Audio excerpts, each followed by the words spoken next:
células epiteliais, linfa ou quilo. Você está falando, desculpe, Paulo César, para fazer, inclusive, um link para depois o Carlos poder fazer aí uma edição. Você estava falando do caso da Iole, não é isso? É. Que você estaria operando, mas o João Pedro é que estaria operando a Iole através de você, não é isso? É. Bom, se ela tinha que ser operada pelo João Pedro materializado e depois por mim, por que o Frederico disse que eu já estava autorizado a operá-la? Não entendi. Falei com o Rocha Lima disse que nós teríamos uma reunião naquela semana e que nós íamos, então, indagar para esclarecer o problema. Frei Luiz se manifesta por voz direta. Já apareceu a imagem. Frei Luiz se manifesta por voz direta. E aí o Rocha Lima dá a mensagem que tinha que dar, em torno de 20 minutos, e antes dele se despedir, o Rocha Lima disse o seguinte: Frei Luiz, aqui estamos aos seus pés. Podemos esclarecer mais uma dúvida? Sim. Nossa irmã Iole precisa ser operada por Paulo César, mas recebemos a orientação de que ela só poderia ser operada por ele depois que o João Pedro intervisse. Mas Frederico já o autorizou, mas o João Pedro ainda não fez o procedimento. Aí, pela voz direta, veio a seguinte informação: Iole será operada por João Pedro através de Paulo César. Trata-se de um membro muito disciplinado e será utilizado como médium por nossa equipe médica. Então, eu sou médium. Então, todo médico é médium, até quem não acredita nisso. Somos médios e estamos sendo utilizados mediunicamente sem percebermos. No futuro, perceberemos, poderemos ter contato direto com nossos colegas. Vejam quantas experiências que já me levaram a escrever 9 livros eu já passei nessa encarnação. O que se encontrou aí? Células epiteliais, linfa, gordura, micro-organismos, fragmentos de membrana mucosa, resíduos de cinzas. Em outras pesquisas foi detectado também albumina, cloreto de sódio e fosfato de cálcio, mas nada. Então, o ectoplasma continua sendo uma tremenda dúvida para todos nós, um grande mistério. Bom, mas é só questão de tempo. Bem, caso seja possível o teletransporte de um espírito no universo que habita o nosso, qual será a sua aparência? Se a psicosfera for adequada, exatamente como é. Em psicosfera inadequada, recoberto por mantos ou incorporado no perispírito do médium de efeitos físicos. Isso está nos Domínios da Mediunidade, capítulo 28. Dá para entender como é que um espírito pode se incorporar no perispírito de um médium e aparecer materializado? Dá para entender? Então, palavras do Emmanuel. Como é que nós vamos fazer entender os nossos amigos encarnados? Se for comparado esse entendimento a se tentar explicar a uma lagarta como ela vai se transformar em uma borboleta. Então, felizmente, eu tenho a imortalidade à minha frente. Aí está, então, entidades materializadas no lar de Frei Luiz, saindo envoltas em mantos alvinitentes, luminescentes, a reunião no escuro, você vê a entidade materializada porque sai emitindo luz pelo corpo e pelas vestes. Foi o que me levou a pensar que as histórias de fantasmas cobertos por lençóis no passado têm origem nos fenômenos de materialização de espíritos. Frederic von Stein.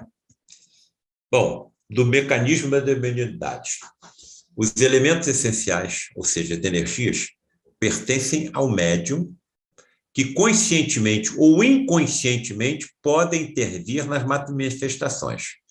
Então, certo. Então, se eu for um médium no futuro, eu vou poder manipular o meu ectoplasma de forma inteligente, de forma controlada? Segundo o que está sendo dito em mecanismo da mediunidade, sim. Bem, que é o que me parece que Jesus fazia. Ele manipulava as energias dele, sentir se extravasar de mim, sair de mim, uma virtude. Virtude, para mim, é energia. Então, me parece que é isso que ele manipulava. Aí está o ectoplasma saindo da boca e do nariz de um médium, evidentemente com uma entidade médica encarnada nele, cuidando de um paciente. Em Missionário da Luz, Alexandre tomou uma pequena quantidade daqueles eflúvios leitosos, que se esterilizavam particularmente pela boca, narinas e ouvido do aparelho mediúnico, e começou a manipulá-lo. André Luiz está descrevendo o que ele está vendo, do lado de lá. Aos poucos vi formar-se sob meus olhos atônitos um delicado aparelho de fonação. Então, me parece que é o que acontece no fenômeno da voz direta. É o que acontecia quando eles acoplavam uma laringe materializada ao bocal menor da trombeta de alumínio. Formaram-se a um influxo mental e sob a ação técnica de meu orientador, uma garganta irrepreensível. Bom, aí, meu camarada, tá bom, eu vou levar vocês comigo, tome um calmantezinho para o que vocês vão ver agora, tá bem? Então, segundo André Luiz, eles sabem como confeccionar, digamos, uma prótese de laringe. Tá. E se eu tiver numa reunião dessas e for extraída uma válvula mitral de um paciente que está com uma insuficiência cardiogênica, e se a entidade pedir que eu pegue a válvula mitral e puxe para fora? Pois foi o que aconteceu comigo. E não foi só uma vez, não, foram várias. Nós estamos vendo aí outro colega puxando de dentro do corpo de um médium, de um paciente, alguma estrutura orgânica. E aí a pergunta é fatal. Saiu na minha mão a válvula mitral, como é que o paciente está vivo? Eles estão me dizendo que sabem, assim como André Luiz relatou, materializar uma prótese de ectoplasma no local da extração da peça orgânica por eles, ou a desmaterialização dessa peça orgânica defeituosa. E isso é simultaneamente. E, Frederic, escuta aqui, você tem visão microscópica, ultramicroscópica, você tem um poder aí extraordinário de manipulação das energias para desintegração atômica de defeitos orgânicos do paciente. Por que tem que acontecer esse sangramento aí? Você não podia poupar os capilares do paciente? Por que tem que inundar o tórax do paciente com sangue? Eu poderia poupar os capilares, sim. Por que você não poupa? Para aumentar a fé do doente e a sua. Bom, sem comentários.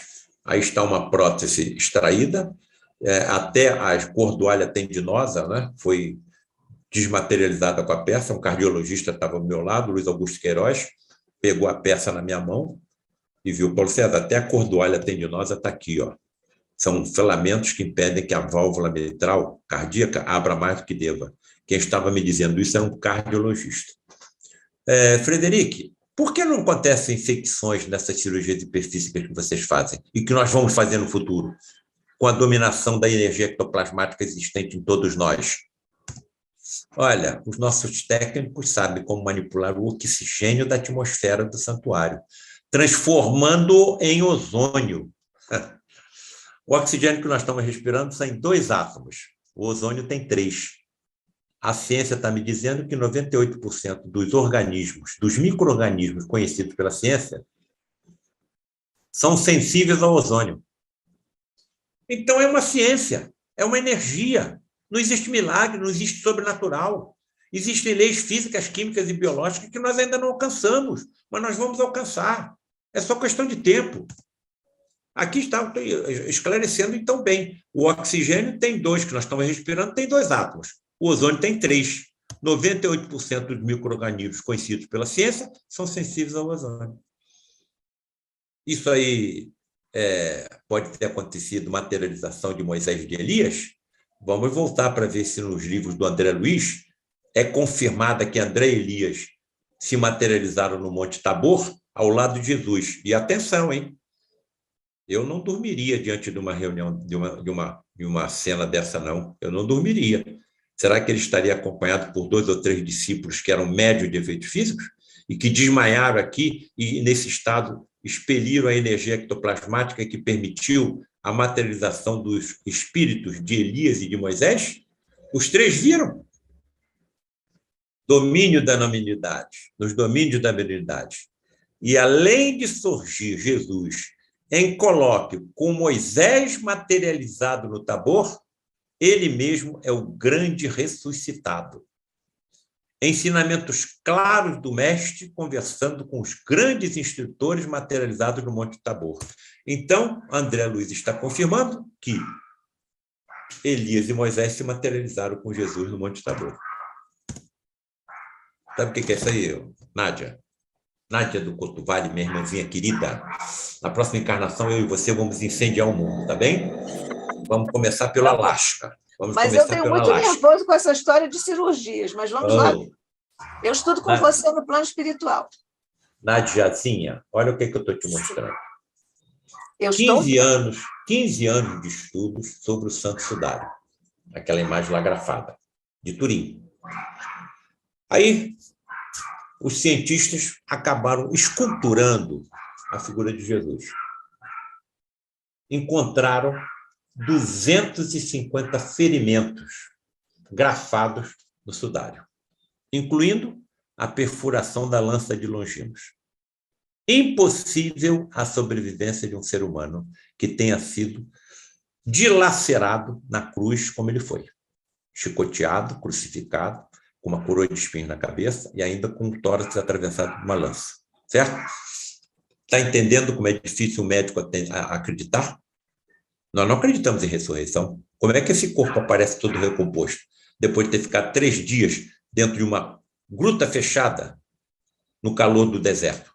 Bom, livro Missionário da Luz. No dia, porém, em que conseguirem trazer o coração iluminado, receberão alegrias iguais àquela que desceu sobre os discípulos de Jesus quando, de portas cerradas, em sublime comunhão de amor e fé, receberam a visita do Mestre perfeitamente materializado. Então, olha, a materialização de um espírito é a mais importante prova da imortalidade. A mais importante prova da imortalidade. Até o próprio Jesus se materializou perante o ressuscitado, perante os santos apóstolos. Bom, nos consideramos os mais elevados fenômenos realizados pelos espíritos no nosso mundo, comparável só às viagens dos astronautas no seu esforço por atravessarem o cosmos e pousarem no outro mundo. Ou seja, palavras de Francisco Cândido Xavier, no livro Páginas de uma Vida. Então, aí estão as dificuldades de que tais fenômenos aconteçam de forma comum no nosso planeta. Drogas, racismo, suicídio, pedofilia, assassinatos, aborto, prostituição, corrupção, guerras, fundamentalismo e outros. Doutor Paulo César, o senhor acha que essas tragédias todas que nós estamos enfrentando poderiam ser atenuadas caso as materializações fossem fenômenos comuns? Sim. Sim. Guerras. Olha o que eu vou mostrar para vocês agora. Samuel se materializa pela ectoplasmia da pitonisa de Endor e orienta o rei Saul a desistir da batalha no dia seguinte contra os filisteus. Porém, não é atendido. Materializado, hein? Ainda acaricia a cabeça de Saul. Não acreditou. Foi para a guerra com os filisteus no dia seguinte. E como o próprio Samuel orientou, alertou, olha, você e os seus filhos morrerão nessa batalha, hein? E foi exatamente o que aconteceu. Tá? Lázaro Redivivo, Humberto de Campos. Agora, raciocine, irmãos queridos e imortais, comigo. Quantas guerras históricas poderiam ser evitadas pela orientação de mentores materializados? Estão percebendo o que está acontecendo na atualidade, no século XX? Com ameaça até de bomba atômica? Então, eu acho que, eu não sei, a nossa humanidade ela vai precisar de um choque elétrico. E o choque elétrico me parece que virá pela cada vez mais comum compreensão das energias ectoplasmáticas que permitirão o teletransporte de espíritos desencarnados. E, por isso, no dia 18 de julho, eu vou falar lá na OAB. Ó, espíritos assassinados poderão se materializar em tribunais do futuro e revelarem o que aconteceu com eles. Eu não vejo final para essa estrada, não. Eu não consigo prever o que os médicos do futuro, com domínio intenso, total, da energia ectoplasmática existente em cada um deles, farão. Sem falar nos supersentidos. Vocês vão poder ter uma visão de amplificação de 100 milhões de vezes? 100 milhões de vezes. Eles vão poder ver átomo. Eles vão ver partícula subatômica. Eles vão detectar alterações genéticas em uma célula antes que elas aconteçam, ou então na sua fase inicial, e que pode levar à transformação de uma célula normal em uma célula cancerosa. E eles vão poder, com a energia ectoplasmática, eliminar essa célula antes que ela se transforme numa célula cancerosa. Eu acho que eu vou conseguir fazer cego enxergar, porque eu vou poder teletransportar células do seu perispírito para o seu olho. Evidentemente, necessitarei de profundo conhecimento científico para que eu possa saber tudo isso. Vou saber tudo, exatamente o que acontece dentro de uma célula. Vou precisar saber exatamente tudo o que acontece dentro de uma célula fisiologicamente normal e de uma fisiológica anormal. Vou precisar saber tudo o que acontece em cada doença. E vou saber, porque eu sou imortal. Eu vou ter esse conhecimento. Evidentemente, a velocidade de captação de conhecimento vai depender do meu livre-arbítrio, da minha decisão de me dedicar ao estudo, de me dedicar ao bem do próximo. Mas é isso que eu vou fazer. E eu não tenho dúvida nenhuma. Diante de tudo que eu vi, durante 40 anos, vendo espíritos médicos se materializarem, atuarem como atuam, conversarem comigo, me chamarem para acompanhar através dos leitos como eles faziam, eu vou guardar isso comigo ou vocês não acham que eu tenho obrigação de colocar isso em público? Não tenho, assim, receios, embora seja criticado. Inclusive, por grandes nomes do espiritismo, não tenho receio nenhum. Eu não tenho mais como voltar. Eu estou seguindo as orientações de Frei Luís. O que foi colocado nos livros Espíritos Decaídos de Materialidade foi por ordem de Frei Luís. Isso precisa ser divulgado até aos grupos espíritas. As deformações que o nosso comportamento inadequado para com o próximo, para com a natureza do planeta que habitamos, causa no nosso perispírito. As deformações que nós apresentaremos nos nossos corpos físicos futuros, as doenças que funcionarão como aspiradores das impurezas, corretivos das deformações perispirituais. Isso tudo é ciência, não tem como voltar mais atrás. Se soubesse o que os aguardam, não teriam feito o que fizeram e nem estariam feito o que estão fazendo. E nem estariam feito o que estão fazendo, nem estariam fazendo o que estão fazendo. Bem, então aí está o que aguarda esse médico do futuro, com domínio completo das suas energias ectoplasmáticas e dos seus ultrassentidos evoluídos. Percepção do mundo espiritual pela vidência, captação das orientações dos médicos espirituais pela intuição nítida e clara audiência. Nós vamos ouvir o que eles estão dizendo. Aliás, no último encontro, eu revelei que isso aconteceu comigo. A visão por transparência, visão microscópica, ultramicroscópica, cirurgia hiperfísica, desintegração molecular de anomalias, materialização de prótese de ectoplasma. Quanto tempo uma cirurgia para a substituição de uma prótese artificial levaria lá no Instituto do Coração em São Paulo para trocar uma prótese cardíaca? Horas? E a parafernália necessária da tecnologia para a realização de um procedimento disso? Mas eu fui testemunha disso, pode ser feito em minutos. Em minutos. Com o paciente sentindo... Por que o paciente não sente dor? Nós sabemos como estimular os neurônios do paciente a produzir substâncias com capacidade anestésica até maior do que qualquer morfina que você compra no mercado. Maior até 200 vezes maior. Frederico, por que eu, quando opero um estômago, um fígado, um pâncreas, tenho que penetrar lá na profundidade do abdômen do paciente? E você trabalha na superfície?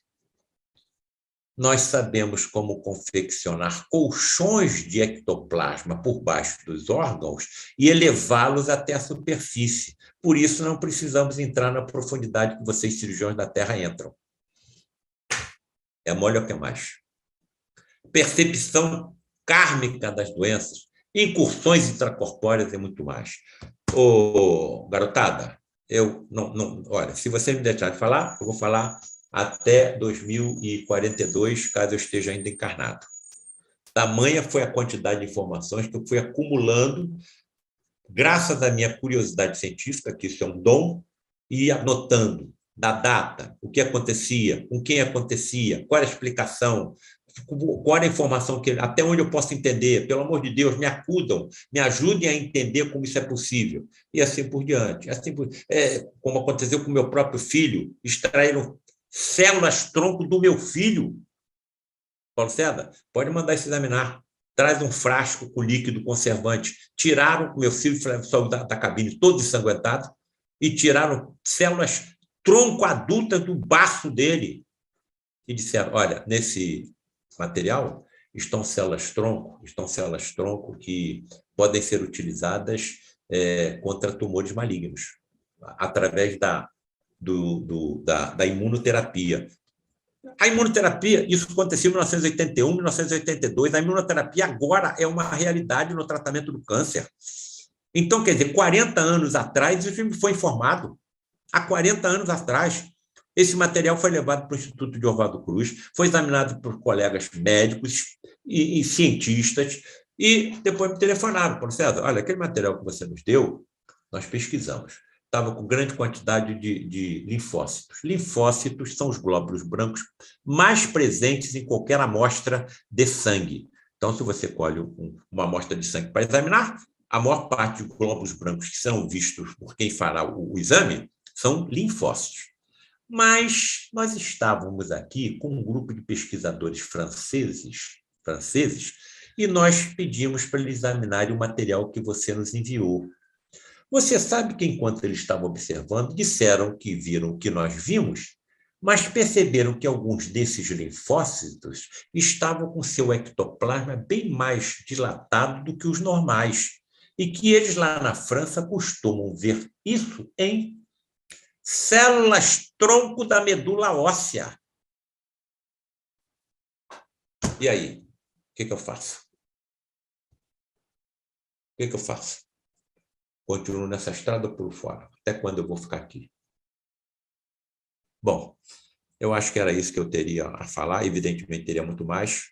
Aqueles que quiserem se aprofundar, como aquele nosso colega médico que se apresentou no início, eu tento colocar isso em livros. Tá? O nono, Medicina e Ectoplasmia. Qual será o próximo?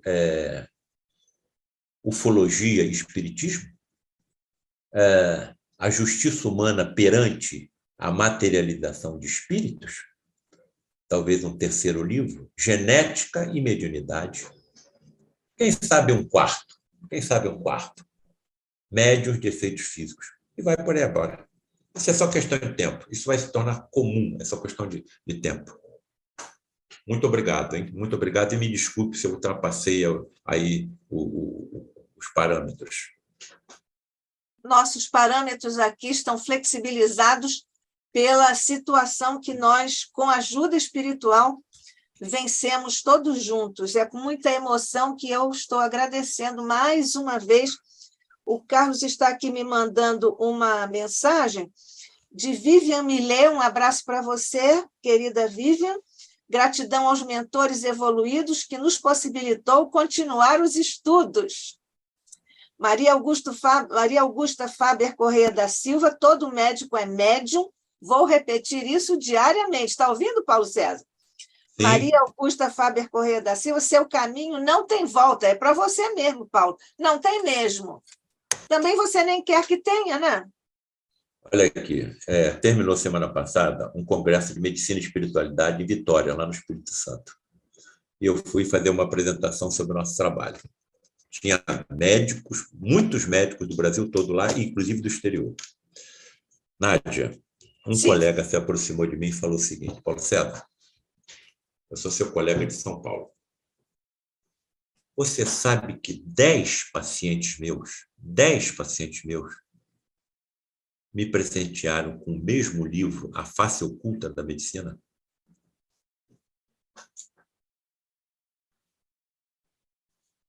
E um conhecia o outro? Nenhum conhecia um ao outro.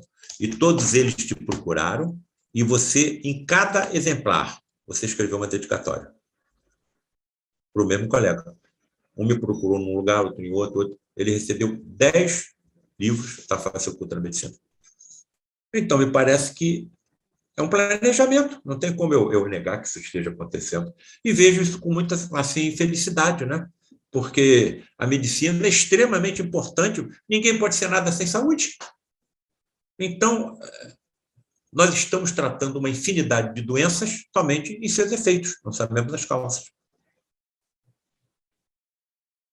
É mesmo. Paulo, nós evidentemente estamos muito encantados outra vez com a sua exposição. Estamos profundamente agradecidos ao plano espiritual, aos nossos mentores queridos que nos propiciaram condições de nós retomarmos o seu estudo. Agradecidos a todos que estiveram conosco e estão conosco ainda em ambos os planos de existência, vibrando no momento em que você e Carlos estavam, na palavra de Carlos, lutando para nós retomarmos o estudo. Nós não temos aqui nenhuma pergunta. Acabou de entrar o que eu estava vibrando aqui, agradecendo, mas eu queria te perguntar, Paulo, você falou sobre aquela questão da prótese, que os espíritos construíram uma prótese mantendo o cliente, né, o paciente encarnado, apesar da retirada daquele elemento vital. Lúcido. Hein? Encarnado e lúcido. E lúcido. Nos transplantes, pode ocorrer isso também? Olha, são cirurgias de... são cirurgias... Eu tinha uma paciente que precisou fazer um transplante hepático. Ela não sobreviveu no pós-operatório, ela desencarnou. E a cirurgia demorou horas. Alguém doou o fígado para ela. Então, alguém foi a óbito e tinha autorizado a que seus órgãos fossem doados. A sua família autorizou. Não sobreviveu. Então, são assim procedimentos cirúrgicos muito perigosos por nós, médicos da Terra, mas que têm salvo milhares e milhares de vidas, certo? O Hospital Universitário Pedro Ernesto, por exemplo, agora está abrindo um programa só para transplante hepático. Já faz transplante de rim, já faz transplante de coração e vai aí afora. Isso, estou falando do serviço público, hein? Nenhum hospital aqui no Rio de Janeiro faz o que acontece no Pedro Ernesto. Agora, em minutos, sem ninguém ter doado nada, prótese de ectoplasma, como? Quantos átomos tem numa válvula mitral? Quantos elétrons? Como é que eles conseguem desintegrar atomicamente uma peça orgânica e materializar uma prótese de ectoplasma que adquire as mesmas características do receptor, não ocorrendo, então, a rejeição? Eles trabalham o sistema imunológico do paciente, eles trabalham a corrente sanguínea, o tipo sanguíneo, eles verificam tudo. Isso tudo está nesse livro que nós estamos colocando agora, provavelmente em agosto ou setembro, na Bienal do Livro, Ectoplasmia e Medicina. Eles analisam cuidadosamente o paciente antes de ser submetido a tais intervenções. E essas avaliações não são feitas no momento do procedimento. Espíritos médicos devem estar acompanhando o paciente até na sua residência e analisando detalhe por detalhe, para quando chegar no momento em que isso aconteça, não ter os acidentes que nós, evidentemente, temos nas nossas atividades cirúrgicas físicas e não hiperfísicas, aquelas que ultrapassam os limites físicos do corpo humano. O Paulo César, eu não costumo fazer assim nenhum depoimento sobre a vida pessoal, até porque ela é muito desimportante, mas, inspirada pela sua datividade e pela sua humildade até de falar sobre essas questões todas, eu vou aqui segredar que nós temos na nossa família o caso de um transplantado de coração, meu primo querido, que é um irmão meu. Ele ficou, depois do transplante, muitos anos, o que não é comum, muito além do que é a estatística depois de transplantes de coração, e eu lembro que ele ficou até o último momento, porque os médicos diziam que a partir de tal momento ele não teria nenhuma chance se não chegasse um coração. Eu orava muitíssimo, muitíssimo, diariamente, várias vezes, para os nossos mentores no Grupo Espírita André Luiz, que é a nossa casa querida aqui no Rio de Janeiro, e numa reunião de tratamento espiritual, eu vi um médico que eu imagino tenha sido o próprio André Luiz, que eu nem mereço isso, mas eu imagino que tenha sido ele. Ele veio andando, trazendo assim um coração, que estava no momento, situação limite para o meu primo. E no dia seguinte de manhã, apareceu um coração para o meu primo. Então, essas são situações que nós vivemos, e aqui, mais uma vez, eu estou agradecendo essa misericórdia que nossa família recebeu. O que eu estava te perguntando sobre os transplantes é que, durante os transplantes, os médicos... Alô, Paulo César? Você está me ouvindo? Tá. Perfeitamente. Durante o transplante, os médicos retiram o órgão, colocam do lado do paciente, né, do corpo do paciente, para vir o outro. É nesse momento que se pode dar, naturalmente, um colapso aí, de alguma forma, e você acredita que, com assistência espiritual, possa haver algum caso de, digamos assim, uma construção ectoplasmática pelos mentores para ajudar Sim. Os médicos do... Acredito piamente que isso aconteça. Não tem nenhuma dúvida, diante de todas as conversas que eu tive com o Frederico, com o João Pedro e outros colegas teletransportados e materializados, eles estão ao nosso lado. Olha aqui. O corpus deles são constituídos pelos mesmos elementos do nosso, porém com átomos em plano de vibração mais elevado. Por isso nós não os vemos, a não ser os médios videntes, né? Por isso atravessam parede de concreto e se locomovem a distâncias incomensuráveis com a velocidade de pensamento. Eles sabem como baixar a vibração atômica dos átomos ectoplasmáticos. E, durante aquele momento, eles podem acoplar, durante os nossos procedimentos cirúrgicos, e sem percebermos, moldes ectoplasmáticos a não somente os transplantes, mas outras estruturas que nós tenhamos tentado, assim, durante os nossos procedimentos, consertar, recuperar. Está dando para entender? Sim. Então, não adianta, nenhum médico vai estar sozinho, nem os que não acreditam nisso, não tem saída. E essa tua prece aí deve ter tido uma atuação fundamental, porque a prece é uma ferramenta fundamental para a ação em benefício dos enfermos. Eu não entro num centro cirúrgico em realizar uma cirurgia. Claro, imagina, uma prece, aliás. Eu não começo uma cirurgia sem fazer um pensamento, colocando a imagem de Jesus ao meu lado, ao lado dos colegas que se encontram ao meu lado. Tenho muito respeito com aquilo que falo dentro de uma sala de cirurgia, dentro de um CTI. Não é lugar para você soltar piadas, de você usar palavras de baixo calão. Não, nós estamos diante de um ambiente sagrado. Existem muito mais médicos ali desencarnados do que encarnados. Acreditem ou não. O André Luiz tem uma frase: o esforço sagrado o esforço do laboratório é tão sagrado quanto o do religioso no templo. Que é exatamente e tem uma o que você acabou de falar. Um dos mentores dele também.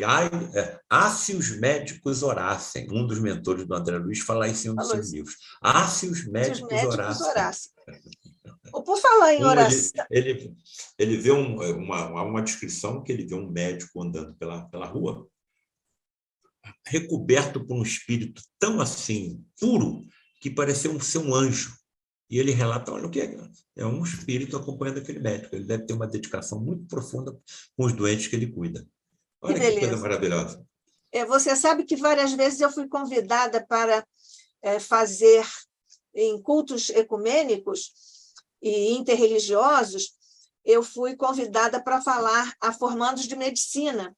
E sempre falei sobre isso, que os mentores estariam Cada um deles estaria sempre no exercício da profissão, de forma sincera, assistidos por mentores. E, de forma não sincera, também assistidos não por mérito deles, mas por mérito do cliente ou do paciente. Eu digo isso e os rostinhos ficam assim muito surpresos, né? Você sabe disso, você tem essa experiência, evidentemente, diária. Ô, Paulo César, já aconteceu de você fazendo uma cirurgia, você ter sentido que os mentores que trabalham com você, evidentemente, fizeram um colchão de ectoplasma para você não precisar fazer uma incisão tão profunda? Já te aconteceu isso? Não. Eu sinto a presença deles, pelos arrepios que eu tenho no corpo. E uma única vez, eu ainda estava na fase de residência médica, estava realizando um procedimento, extração de uma glândula chamada, que fica junto à vulva, né? E uma glândula chamada glândula de Bartholin, ou Bartholin. E a paciente estava com aquela glândula inflamada. E ela estava em posição ginecológica e eu estava removendo a glândula que fica entre o grande e o pequeno lábio da vulva da paciente. E um staff atrás de mim, um médico atrás de mim, um cirurgião, né, com experiência atrás de mim, observando o que eu fazia, caso houvesse alguma complicação, ele entraria no campo para me ajudar. E ele foi chamado em outra sala, porque estava com uma emergência. E eu continuei, removi a glândula e não parava de sangrar o fundo da região crural de onde eu removi a glândula de Bartholin da paciente. Eu cauterizava e não parava de sangrar. Eu cauterizava e não parava de sangrar. Aí eu falei, meu Deus, o colega já teve que entrar na cirurgia de emergência. Naquele momento, nitidamente, alguém soprou no meu ouvido. Vem fazendo uma sutura em chuleio de dentro para fora. Só na primeira passagem o sangramento parou. Eu nunca tinha visto aquilo. Eu ainda era residente, médico. Então, assim como eu nunca estou sozinho, nenhum médico, nenhum da Terra está sozinho. E outra coisa, peço a Deus que quando eu passar para o outro lado, que me seja permitido me aproximar de algum colega, e assim como tenho a intuição dar também outros quando estiver no outro plano de existência.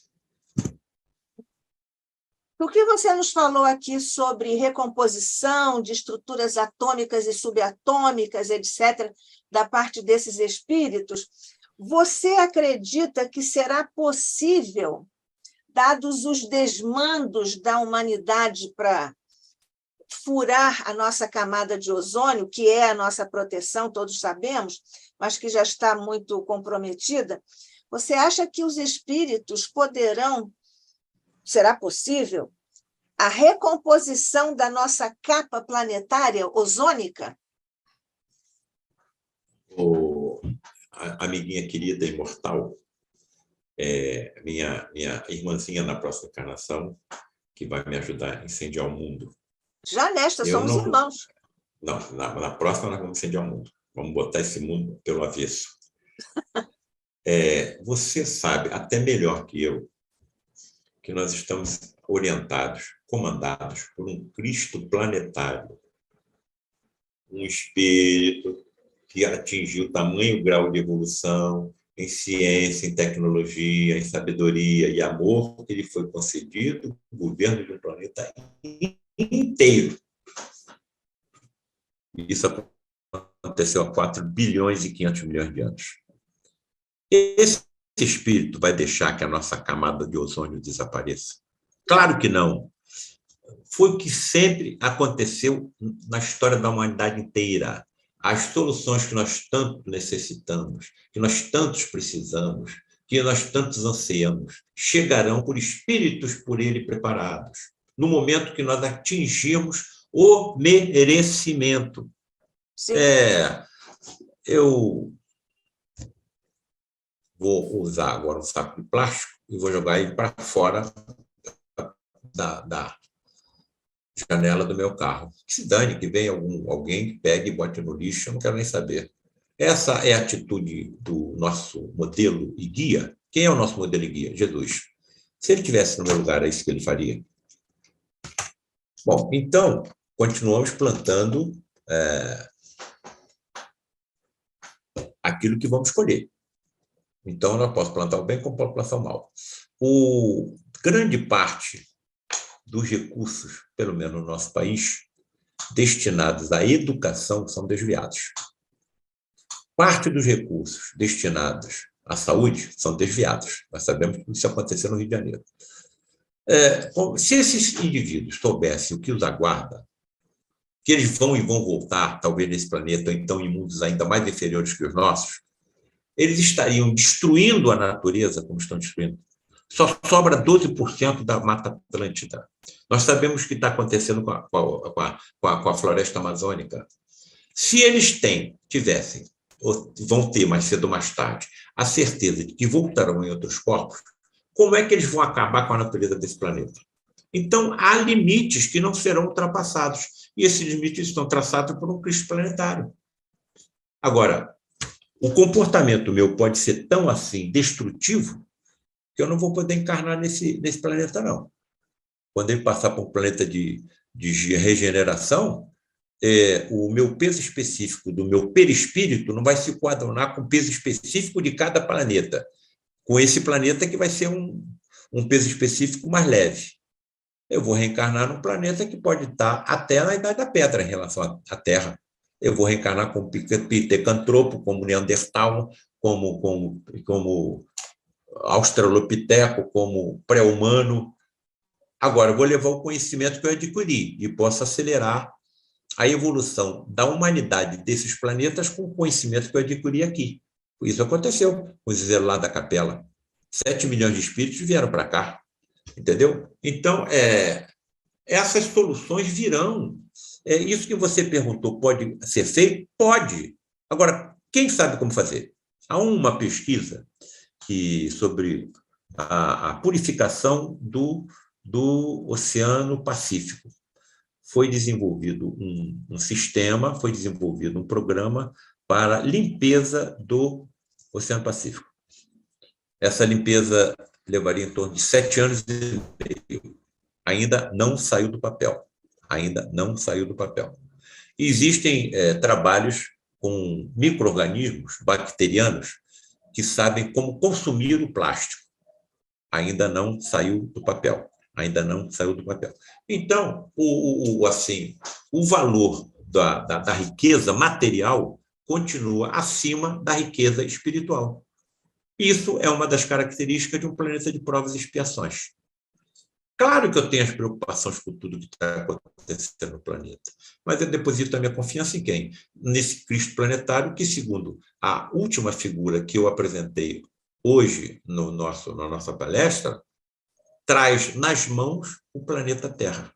É nele que eu vou depositar minha confiança. Eu sei disso, eu também acredito nisso, claro, que a capa vai ser recomposta de alguma forma, que o Cristo planetário conhece e saberá providenciar ou ele próprio ou as condições necessárias. Mas era uma espécie de uma provocação para você. Evangélica. Sim, mas eu posso até lembrar o que eu já devo ter contado para você, do desaparecimento de um relógio de punho meu de metal. E não foram espíritos evoluídos que fizeram isso, foram espíritos brincalhões e mal intencionados. Um relojão de metal, como é que eles desmaterializam, levam para um universo paralelo e depois foi trazido para cá pelos espíritos da Falange de Frei Luís? Quantos átomos tem um relógio? Então, se eles sabem fazer isso com um relógio, não saberão fazer isso com a camada de ozônio da Terra? Claro que sabe. Claro. Claro que sabe.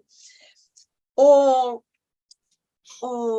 Paulo César, o nosso querido companheiro também, Moacir Costa de Araújo Lima, que é físico quântico e que também está na programação, ele é amigo aqui, frequenta como você o ICEB há bastante tempo, e ainda nesta programação deste semestre, ele já nos disse aqui que os nossos pensamentos como ser coletivo, porque a humanidade é um ser coletivo, está lá em A Gênese, o nosso querido codificador Allan Kardec nos diz isso, A humanidade, como ser coletivo, evidentemente está emitindo vibrações, porque nós somos energia, nós somos pensamentos num ser coletivo.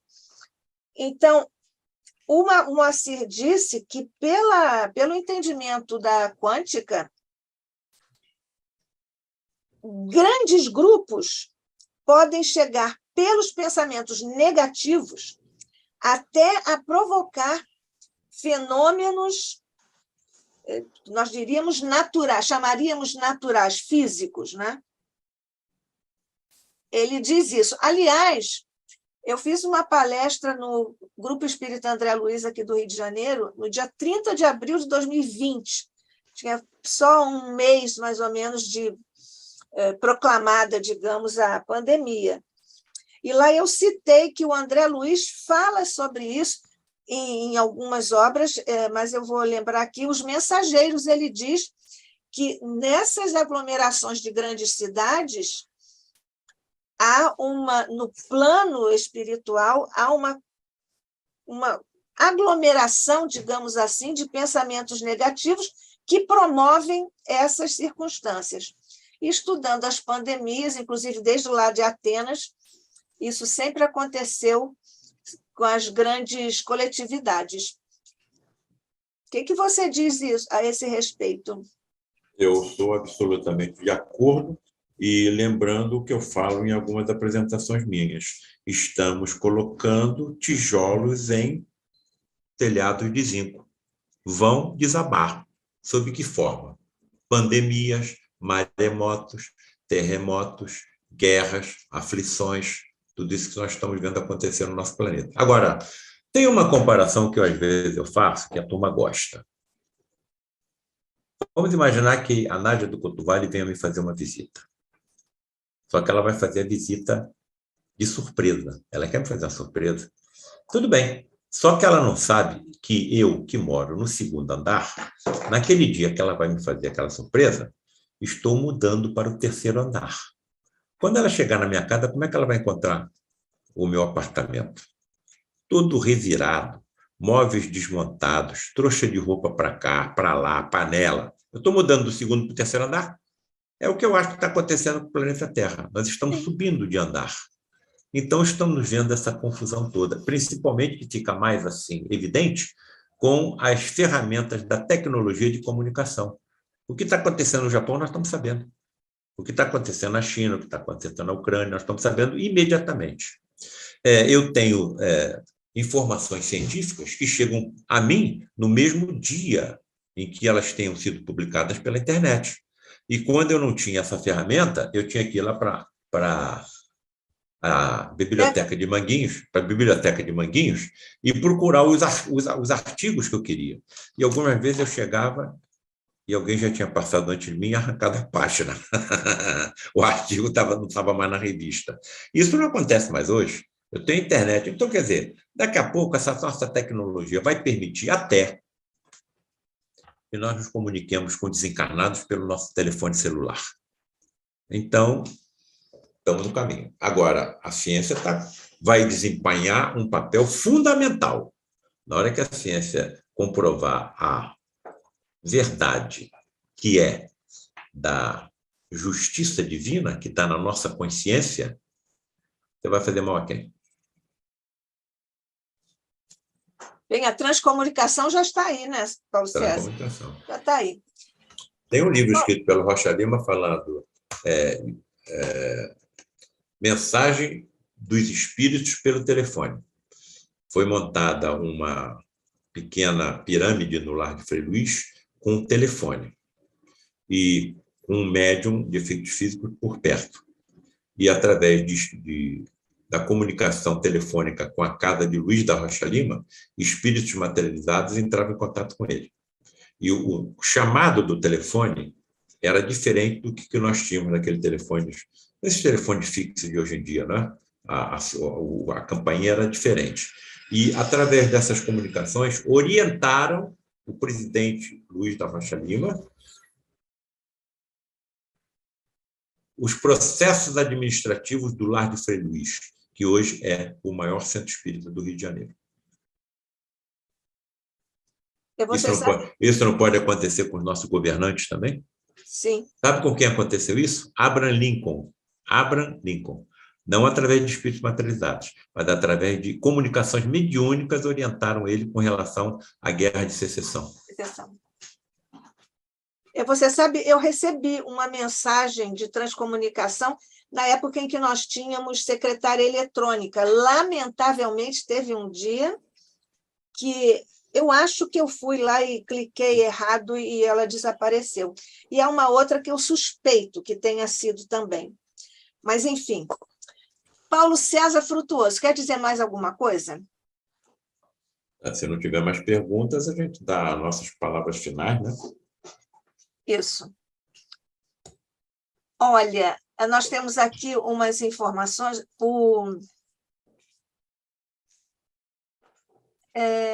Existe o Spirit Box, que o Carlos está mandando. E o Cris está dizendo gratidão, quanto importante é este tipo de iniciativa. Eu quero agradecer a você, o ICEB agradece a você, Paulo César, mais uma vez a sua presença, a sua datividade no partilhamento de conhecimento e das suas experiências, inclusive pessoais, abrindo a sua experiência pessoal para todos nós, e isso é uma prova de grandeza e de elevação do seu coração. Eu quero agradecer a todos que permaneceram conosco, vibrando, e nós hoje juntos tivemos uma experiência comum de altíssimo quilate vibratório, porque conseguimos juntos, pela força da prece, pela união dos nossos pensamentos, conjugados, voltados para o mesmo objetivo, nós conseguimos uma bênção. Então, agradecendo a companhia de todos, queremos agradecer, eu vou agradecer agora também, muito especialmente, com emoção, esse presente, ganhamos um presente hoje, recebemos um presente no ICEB hoje, e depois, Paulo César, para mantermos a tradição, você encerra com aquela sua forma especial com que você tem encerrado os nossos encontros aqui no ICEB. Mas antes, juntos, ao te agradecer, Paulo, ao agradecermos, mestre querido, ao nosso querido irmão, companheiro, nosso amigo, Paulo César Frutuoso, por ter estado aqui conosco, mais uma vez partilhando os seus conhecimentos, mas também Jesus, pela resiliência que ele demonstrou no estricto senso do dever que tinha aqui a cumprir perante o ICEB, perante o plano espiritual, perante o teu coração, Jesus, para nos trazer esses ensinamentos. Um esforço que nosso querido Paulo César Frutuoso desenvolveu irmanado com o nosso querido Carlos Nascimento, que é o nosso técnico, nosso amigo, nosso querido irmão também, que foram os instrumentos para operacionalizarem a retomada do nosso estudo pela força do nosso pensamento coletivo aqui, enquanto os nossos irmãos estavam empenhados nesse esforço. Jesus querido, nós recolhemos com emoção profunda, com humildade, neste dia que é um dia que está gravado na história do nosso coração, da nossa fé, aqui no Instituto de Cultura Espírita do Brasil. Que a tua paz, a tua luz continuem a verter por sobre o Instituto, por sobre os nossos mentores e por sobre todos os que aqui estiverem referenciados, estiveram referenciados e ainda virão a estar referenciados ao nosso querido Instituto de Cultura Espírita do Brasil. Agradecendo, portanto, Jesus, o presente que recolhemos com humildade, alegria e imensa, profunda gratidão hoje no ICEB. Nós ainda te rogamos, possas permitir que vibremos também em gratidão aos nossos anjos da guarda, a Maria e a todos os nossos mentores queridos. Nós vamos acompanhar querido irmão de luz, nosso querido Paulo César Frutuoso, para, como sempre, encerrar aqui a nossa reunião com a sensibilidade do seu coração, que busca também o de todos nós. Que assim seja, sob a graça de nosso Pai. Já raiou a bela aurora do novo dia que cresce. Vamos todos, sem demora, entrarmos em estado de prece. Que o bondoso e meigo Jesus, nosso guia, mestre e Senhor, nos ilumine com sua luz e nos proteja com seu amor. Que os que se dizem inimigos possam aceitar o perdão e se transformar em amigos com a força desta oração. Que os que governam a terra, sejam crentes ou ateus, eliminem a fome e a guerra para a maior glória de Deus. Oremos por Frei Luís, por sua obra também, por todo o grupo unido e feliz, por todo o sempre. Amém. Que Deus esteja conosco, nos auxilie nas nossas imperfeições, nas nossas dificuldades, espíritos ainda nos primeiros estágios da evolução, mas que já temos a sagrada luz no fim do túnel, que é o Consolador prometido por Jesus. Imensamente grato pela oportunidade de aqui estarmos, pela honra de participarmos de um banquete tão, digamos, erudito, e lembrando que estamos rodeados durante esses encontros por uma multidão de irmãos desencarnados que aproveitam essa nossa troca de ensinamentos para aumentarem também o seu conhecimento. Graças a Deus que assim seja.